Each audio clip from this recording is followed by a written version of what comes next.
Puluhan personel Satuan Angkatan Bersenjata Ukraina dilaporkan menyerah di arah Dzerzhinsk atau Torets.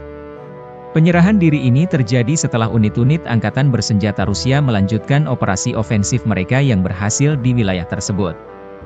Pertempuran sengit yang terjadi sebelumnya mengakibatkan kerugian besar di pihak Ukraina, memaksa mereka mempertimbangkan kelangsungan hidup mereka di tengah tekanan militer Rusia yang semakin kuat. Keputusan penyerahan diri tersebut karena membaca selebaran yang dijatuhkan dari UAV, drone, oleh pasukan Rusia. Selebaran ini berisi pesan yang menyerukan kepada tentara Ukraina untuk meletakkan senjata demi menyelamatkan nyawa mereka, mengingat situasi yang semakin tidak menguntungkan di medan perang.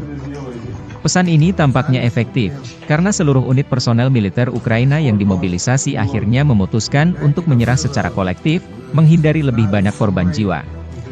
Dengan menyerahnya unit militer Ukraina ini, pasukan Rusia di arah Dzerzhinsk atau Torets berhasil memperkuat posisinya dan melanjutkan kemajuan mereka di wilayah tersebut.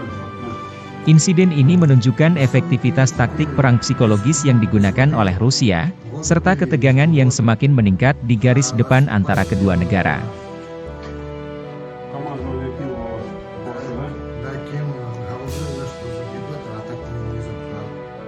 Download Tribun X sekarang, menghadirkan lokal menjadi Indonesia.